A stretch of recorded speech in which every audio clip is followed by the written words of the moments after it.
नमस्कार स्टूडेंट्स, कैसे हैं आप लोग और कैसे चल रही है आपकी बोर्ड एग्जामिनेशन के लिए प्रिपरेशन। कमेंट सेक्शन में जरूर लिख के बताइए। जी हां स्टूडेंट्स, आज के इस वीडियो में मैं बात करने वाला हूं कि आप बोर्ड एग्जाम में अपना पेपर कैसे लिख सकते हो, कैसे अपना पेपर प्रेजेंट कर सकते हो, जिसके वजह से जो कॉपी आपका चेक करेगा, जो पेपर आपका चेक करेगा, वो एकदम बहुत अच्छा मार्क्स आपको दे, क्योंकि वो आपका पेपर देख के अट्रैक्ट हो जाएगा, आकर्षित हो जाएगा। वो मतलब चाह के भी नंबर आपका काट नहीं सकता। यही सारे ट्रिक के बारे में बात करने वाला हूं। अगर आप 60 से 65% लाने की कैपेबिलिटी रखते थे पहले, तो आप ये ट्रिक अपनाकर अपना पेपर प्रेजेंटेशन के मदद से आप इस मार्क्स को 75 से 80% तक ला सकते हैं। अगर आप 80% 85% ला सकते थे, तो पेपर प्रेजेंटेशन की मदद से आप उसको 90 से 95% तक कर सकते हो, बूस्ट कर सकते हो। तो ऐसा क्या ट्रिक है भाई, वीडियो को ना शुरू से लेकर अंत तक देखिएगा, तभी आपको समझ में आएगा कि पेपर लिखे कैसे। पेपर ना, एक बात मैं आपकी गलतफहमी को दूर कर दूं कि जो सुंदर लिखता है उसको हम पेपर प्रेजेंटेशन अच्छा नहीं कह सकते, क्योंकि राइटिंग डिपेंड नहीं करती है। अगर आपका राइटिंग अच्छा है, अगर आप गलत आंसर लिख दोगे तो फिर आपको मार्क्स नहीं मिलेंगे। तो राइटिंग मायने नहीं रखती है, ठीक है। क्या मायने रखती है, पूरा वीडियो देखोगे तभी समझ आएगा कि पेपर प्रेजेंटेशन आखिरकार होता क्या है। तो पेपर प्रेजेंटेशन का यह बिल्कुल भी मतलब नहीं है कि पेपर प्रेजेंटेशन किसी का अच्छा है, इसका मतलब यह नहीं है कि उसका राइटिंग बहुत अच्छा होगा, बिल्कुल भी नहीं ऐसा बात है। तो वीडियो को पूरा वॉच करिएगा, वीडियो को पूरा देखिएगा तभी तो समझ आएगा भाई। तो आइए एकदम स्टार्ट करते हैं एकदम बेहतरीन ढंग से। और जो बच्चे समझ रहे हैं कि राइटिंग के बारे में सर बात करेंगे, बिल्कुल भी नहीं। जिनका राइटिंग अच्छा नहीं भी होता है वो भी बोर्ड एग्जाम में बहुत अच्छा मार्क्स ला सकते हैं। अभी मैं आपको एक एग्जांपल देता हूं। इधर देखिए, इधर मेरे दोनों साइड मेरा ये दो स्टूडेंट है, एक विपाशा, दूसरा नीतीश। भाई इनका राइटिंग उतना अच्छा था नहीं, कोई खास राइटिंग नहीं था कि ये एकदम बहुत अच्छा राइटिंग लिखते थे, नहीं, बिल्कुल नहीं। फिर भी इनका विपाशा का मार्क्स 96% और ये नीतीश का मार्क्स 95% कैसे आ गया। तो यही ट्रिक जो मैं उनको, जो भाई ये मेरे ऑफलाइन के स्टूडेंट है, इन सारे बच्चे को ना मैं बहुत अच्छा ट्रिक दिया था, जो ट्रिक मैं अभी आपको शेयर कर रहा हूं। तो यही ट्रिक भाई आपको भी फॉलो करना है बोर्ड एग्जाम में। आइए, तो इन्हीं बच्चों की तरह आपका भी मार्क्स आ जाएगा बहुत अच्छा, बस ट्रिक को फॉलो करिए। आइए दिखाते हैं आपको। सबसे पहले ना एक बात आपका भ्रम दूर कर दूं, पहले मैं अपना मार्कर ले लेता हूं। पहले आपका सबसे भ्रम है ना, आपको एक भ्रम पकड़ा हुआ है कि राइटिंग मायने रखती है। नहीं, बिल्कुल भी राइटिंग मायने नहीं रखती है। अगर आपका राइटिंग मॉडरेट है, मतलब उतना अच्छा भी नहीं है और उतना खराब भी नहीं है, तब पर भी आप बहुत अच्छा मार्क्स ला सकते हो। राइटिंग कोई मायने नहीं रखती, मैं आपको फिर से बताना चाहूंगा। क्यों? देखो, राइटिंग जो है ना, राइटिंग अगर आपका अच्छा नहीं भी है कोई दिक्कत नहीं है। आपको ना राइटिंग में ये 3 चीज को ध्यान रखना पड़ेगा। राइटिंग अच्छा नहीं है कोई दिक्कत नहीं है, लेकिन अगर आप ये 3 चीज पर फोकस करते हो तो भाई आपका पेपर प्रेजेंटेशन बहुत अच्छा हो जाएगा। पहला है, आपका जो लिख रहे हो ना, आप जो लिख रहे हो वो उसमें जो लेटर्स है वो लिजिबल होने चाहिए, वो अच्छे से दिखने चाहिए। अब ये क्या है कि आप लिख रहे हो, ऐसे लिख रहे हो, कुछ दिख ही नहीं रहा, जैसे ऐसे लिख रहे हो द क्विक, ये भाई कुछ दिख ही नहीं रहा, तो ऐसे में आपको मार्क्स नहीं मिलने वाले हैं, ठीक है। तो सबसे पहले आप इस ढंग से लिखो कि कम से कम जो आपका कॉपी चेक कर रहा है, जो आपको पेपर चेक कर रहा है, उसको दिख जाए वो लिखा क्या है। तो आपके जो लेटर्स होने चाहिए वो लीजिबल होने चाहिए। तो ऐसा बिल्कुल भी नहीं है कि आप राइटिंग बहुत अच्छा लिख रहे हो तभी लीजिबल होंगे। आप उतना अच्छा राइटिंग नहीं भी लिख रहे हो, मॉडरेट ही लिख रहे हो, फिर भी अगर लेटर लीजिबल है तो कोई बात नहीं, एकदम बढ़िया है, फिर प्रेजेंटेशन आपका बहुत अच्छा होगा। सिर्फ लेटर लेजिबल होने से भी काम नहीं चलेगा। दूसरा चीज है कि आप क्या कर रहे हो, जैसे ये आपका मान लो कि ये पेपर सीट है, इसमें आपने इस तरह से इसे ऐसे ऐसे आपने लिखा, तो ऐसे से आप जो लिख रहे हो ना, तो आपका जो एक लाइन है ना, एक लाइन में आप कम से कम 7 से 8 वर्ड्स ही लिखो एक लाइन में, ठीक है। एक लाइन में अगर आप 7 से 8 वर्ड्स लिखते हो, जिससे क्या होता है ना कि आपको एकदम थोड़ी जगह मिल जाती है लिखने के लिए, और जिसके वजह से वो विजिबल होता है, जो आप लिख रहे हो वो लेटर बढ़िया से दिखते हैं और एग्जामिनर इससे अट्रैक्ट हो जाता है। वो जो आपका कॉपी चेक कर रहा है, पेपर चेक कर रहा है, वो अट्रैक्ट हो जाता है, आकर्षित हो जाता है, क्योंकि आप एक लाइन में ना 7 से 8 ही वर्ड्स लिख रहे हो। अगर एक लाइन में आप 10-15 वर्ड लिख रहे हो तो वो विजिबल नहीं होंगे, अच्छे से दिखेंगे नहीं, और यहां पर आपका मार्क्स कटने का बहुत संभावना रहता है। और अगर आपको गुस्सा आ गया, आपको नहीं, जो पेपर चेक कर रहा है उसको गुस्सा आ गया, उसको पढ़ने में नहीं हुआ तो वहां से नंबर आपको काट लेगा, फिर आप कुछ नहीं कर पाओगे। तो आपको एक लाइन में ना 7 से 8 वर्ड्स ही लिखने हैं भाई, इससे आपका पेपर प्रेजेंटेशन और खूबसूरत हो जाएगा। और अगला बात मैं करूं गैप मेथड। आप गैप मेथड का क्या मतलब है, देखो आप क्या, ये आपका पेपर है ना, जैसे आपने पहला क्वेश्चन का आंसर ऐसे लिखा, ये देखो ये आपने ये पूरा आंसर लिख दिया, ठीक है। ऐसा नहीं कि दूसरा जो है क्वेश्चन का आंसर हम यहीं से स्टार्ट कर देंगे, नहीं, ऐसा बिल्कुल भी नहीं होना चाहिए। क्योंकि अगर एक क्वेश्चन से दूसरे क्वेश्चन पे आप जा रहे हो तो उसके बीच में आपको गैप रखना है। क्या रखना है भाई, आपको गैप रखना है, ठीक है। 1 मिनट बता दूं भाई, हाँ, आप अगर देख रहे हो, आप गैप मेथड का यही मतलब है कि अगर आप एक क्वेश्चन से दूसरे क्वेश्चन पर जंप कर रहे हो तो वो आपको ना बीच में गैप देना होगा इस तरह से। जैसे ये पहला क्वेश्चन है, या तो आप इसको इस तरह से लाइन खींच सकते हो एक, और तब दूसरा नंबर क्वेश्चन से स्टार्ट कर सकते हो इस तरह से, या आप इसको ऐसे नहीं करना चाहते तो आप ऐसे भी कर सकते हो। ये पहला आपका हो गया, ये पहला क्वेश्चन हो गया, और थोड़ा गैप देके दूसरा क्वेश्चन का आंसर यहां से आप स्टार्ट कर सकते हो, ऐसा भी कर सकते हो, ठीक है।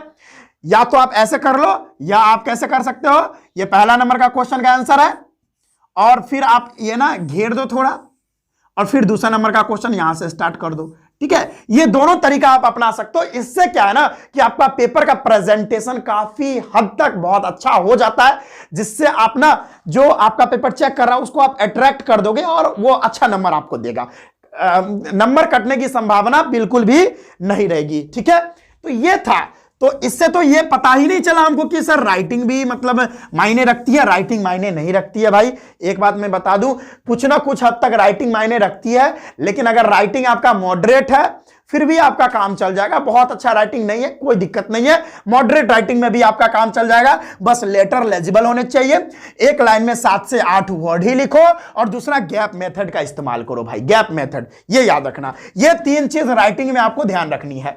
चलिए अब देखिए, आप अगर पेपर में अपना आंसर लिख रहे हो, याद रखो अगर आप अपना पेपर में आंसर लिख रहे हो तो आपको 4 तरह के क्वेश्चंस मिलेंगे, जिसमें आप ना कोई आंसर को पॉइंट वाइज लिख रहे हो, कोई आंसर को पैराग्राफ में लिख रहे हो, कोई आंसर जो ऐसा होगा कि 2 आपको डिफरेंस कह देगा कि what is the difference between alkene and alkene, मतलब कोई 2 चीज का डिफरेंस वाला क्वेश्चन आ गया तो उसका आंसर लिख रहे हो, या कोई न्यूमेरिकल आपको आ गया उसको आप सॉल्व कर रहे हो। तो 4 तरह के आपको क्वेश्चन आएंगे, तो 4 तरह का आप आंसर कैसे लिखोगे, जो आपको जो एग्जामिनर है, जो आपका कॉपी चेक कर रहा है, पेपर चेक कर रहा है, वो पूरा में पूरा नंबर दे, 1 नंबर 0.5 नंबर भी कटने की कोई गुंजाइश ना रहे। तो सबसे पहले अगर पॉइंट वाला आप लिख रहे हो तो याद रख लो भाई, सबसे इंपॉर्टेंट बात है, जैसे देखो ये सब पहला ये पॉइंट कर रहा है, एरो से आप मतलब दिखा रहे हो, इसमें आपने पहला पॉइंट लिखा इस तरह से,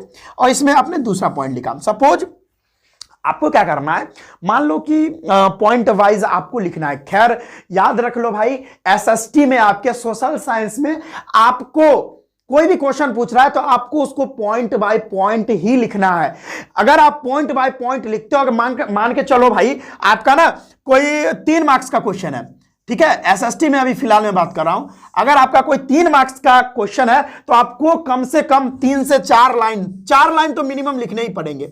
आपको 4 लाइन लिखने, अगर 3 नंबर का क्वेश्चन है, 3 मार्क्स के क्वेश्चन पूछे जा रहे हैं तो आपको 4 पॉइंट लिखने हैं।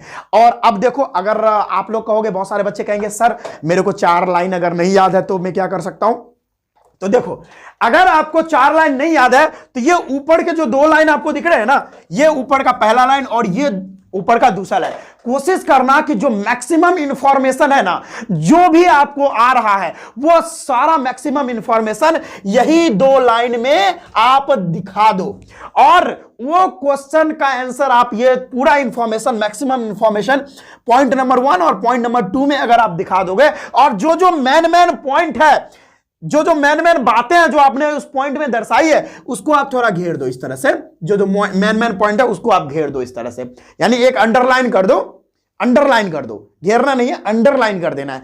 इससे इतना भाई इतना प्रभावित हो जाएगा जो आपका पेपर चेक कर रहा है, वो यहीं से नीचे तीसरा चौथा पॉइंट पड़ेगा भी नहीं, वो पूरा मार्क्स आपको दे देगा, 3 में 3 मार्क्स। ये है पेपर प्रेजेंटेशन, ठीक है, ऐसे करना है आपको पेपर प्रेजेंट, जिससे आपको बहुत अच्छा मार्क्स आने वाला है। ठीक है, कि अगर 3 मार्क्स का क्वेश्चन पूछा और आपने 4 पॉइंट लिखे और आपको मान के चलो 4 पॉइंट आते भी नहीं है, आपने 2 पॉइंट में आपको बढ़िया से जितना आपको पता है 2 पॉइंट में आपने लिख दिया। और तीसरा और चौथा पॉइंट में ना इस जो क्वेश्चन है ना उसी के इर्द गिर्द कोई भी पॉइंट आपको याद आ रहा हो, वो क्वेश्चन है या उस चैप्टर से ही रिलेटेड कोई पॉइंट आपको याद आ रहा है, तो तीसरा और चौथा पॉइंट में आप लिख सकते हैं। इससे यह हुआ ना कि इससे आपको पूरा में पूरा मार्क्स मिलने वाला है, क्योंकि अगर आपको ये क्वेश्चन का पूरा आंसर नहीं पता है तो आप 2 पॉइंट में आपको जो भी याद है वो लिख देना, और 2 पॉइंट में इसी के इर्द गिर्द में जो भी आपको क्वेश्चन है या जो भी पॉइंट है उस चैप्टर से कुछ भी अगर आपको याद है तो ये 2 पॉइंट में आप लिख सकते हो। इससे क्या होगा कि एग्जामिनर जो है ना आपका जो कॉपी चेक कर रहा है वो 2 ही पॉइंट देखेगा और पूरा मार्क्स दे देगा, ये नीचे वाला 2 पॉइंट पढ़ेगा भी नहीं। इससे ये आपको बेनिफिट होता है और ये है पेपर प्रेजेंटेशन, इससे आपको बहुत अच्छा मार्क्स बूस्ट होने वाला है। ठीक है, इसी तरह से आप 5 मार्क्स में भी कर सकते हो। तो ये था पॉइंट वाइज। ठीक है, पॉइंट वाला जो आपको आंसर रहेगा वो इसी तरह से आपको करने हैं कि 2 पॉइंट आपको 2 पॉइंट में पूरा मैक्सिमम इंफॉर्मेशन डाल देना है। अच्छा, पैराग्राफ वाला में देखो, पैराग्राफ वाला में सबसे पहले आपको क्या करना है मैं आपको बता देता हूं। पैराग्राफ छोड़ छोड़ के आपको यहां पर लिखने हैं, और यहां पर आपको जो पैराग्राफ वाला है ना सबसे पहले ना, जैसे इंग्लिश में पैराग्राफ वाला आता है तो सबसे पहले क्या है ना कि राइटर या कोई भी क्वेश्चन आ गया ऑथर के बारे में पूछ रहा है तो सबसे पहले यहां पे ऑथर के बारे में कुछ इंफॉर्मेशन दे दो। ऑथर का जन्म कहां हुआ, ऑथर के बारे में क्या है, ऑथर के बारे में जो भी इंफॉर्मेशन आपको पता है वो यहां पर इस तरह से इसमें डाल दो भाई, है ना, इस तरह से ऑथर के बारे में डाल दो बढ़िया से। उसके बाद ऑथर के बाद जो क्वेश्चन पूछ रहा है, जो क्वेश्चन आपसे पूछा वो क्वेश्चन का आंसर जो है, मेन कंटेंट आपका जो हो गया, मेन कंटेंट जो है वो यहां से आप इसमें पूरा मेन कंटेंट डाल दो। ठीक है, और लास्ट में आपका कंक्लूजन होगा, लास्ट में कंक्लूजन होगा, इसमें आपको जो क्वेश्चन पूछा उससे क्या कंक्लूजन लिखना वो यहां पे डाल दो। ठीक है, ये आप इंग्लिश में यूज कर सकते हो। इससे आपको पैराग्राफ वाला अगर ये देख लेगा, अगर एग्जामिनर आपका कॉपी चेक कर रहा है और ये देख लेगा ना भाई, वो बहुत ही खुश हो जाएगा और पूरा यहां से नंबर काटने की कोई गुंजाइश ही नहीं है। आपको कोई कहता होगा कि इंग्लिश में ना, लिटरेचर में बिल्कुल भी मार्क्स आपका पूरा में पूरा मार्क्स नहीं आ सकता, लेकिन अगर आप ऐसा लिखोगे ना कसम से नंबर काटने की कोई गुंजाइश ही नहीं रहेगी। मैं भी ऐसा ही किया था, मेरा आप बात करो तो मेरा 96 मार्क्स था इंग्लिश में। ठीक है, तो ये करके आप बहुत अच्छा मार्क्स ला सकते हो। अब अगला है डिफरेंस वाला, अगर क्वेश्चन आ जाए, ठीक है, तो डिफरेंस अगर पूछ रहा है, जैसे आपको पूछ दिया, चलो अल्कोहल और ये क्या कहते हैं, अल्कोहल और ईथर में आपको डिफरेंस पूछ दिया कि क्या है डिफरेंस इस दोनों के बीच में। तो भाई आपको क्या करना है, सपोज आपको पता है अल्कोहल और ईथर के बारे में आपको पता है, सबसे पहले आपने पहला पॉइंट लिखा अल्कोहल के बारे में, ये होता है अल्कोहल। ठीक है भाई, ठीक है, ये अल्कोहल होता है। फिर दूसरा पॉइंट आपका, चलो यहां तक है, दूसरा पॉइंट में आपने ईथर के बारे में लिखा, आपको यहीं तक हुआ पॉइंट। फिर दूसरा पॉइंट आप यहां से स्टार्ट करोगे, अल्कोहल के बारे में यहां से लिखोगे।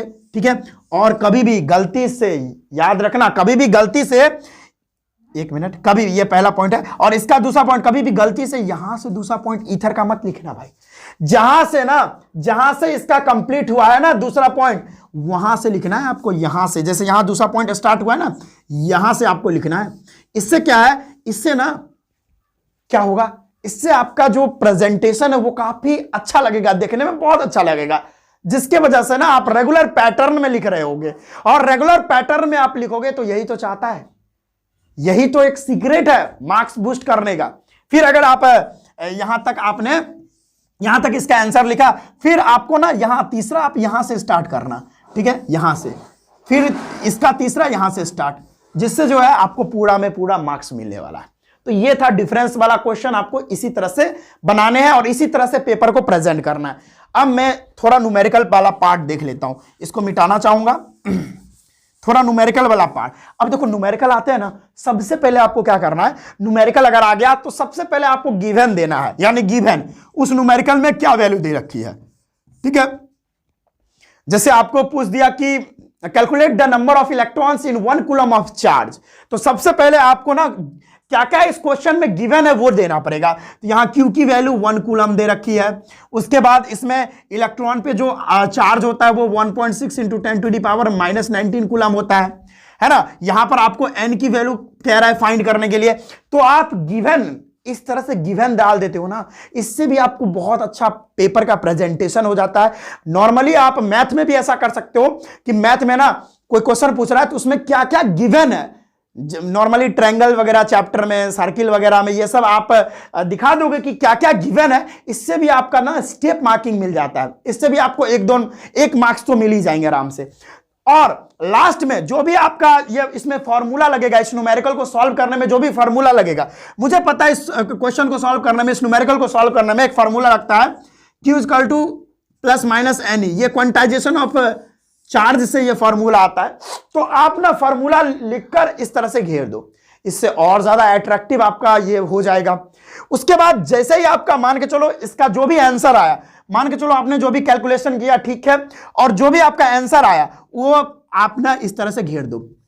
जैसे ये आंसर आता है, ये आंसर को आप बढ़िया से इस तरह से घेर दो, ठीक है, समझ में आया। और अगर ये आप फॉर्मूला लिख रहे हो तो ये फॉर्मूला कहां से आया, अगर ये भी आप लिख दो तो और सोने पे सुहागा। ये फॉर्मूला आता है क्वांटाइजेशन ऑफ चार्ज से, क्वांटाइजेशन ऑफ चार्ज से। ये अगर लिख दोगे तो और अच्छा हो जाएगा। तो इस तरह से न्यूमेरिकल को भी आप देख सकते हो, इस तरह से न्यूमेरिकल को आप बनाओगे तो भाई पूरा में पूरा मार्क्स मिलेगा, एक नंबर भी कटेगा नहीं, ठीक है। चलिए भाई, तो यही था।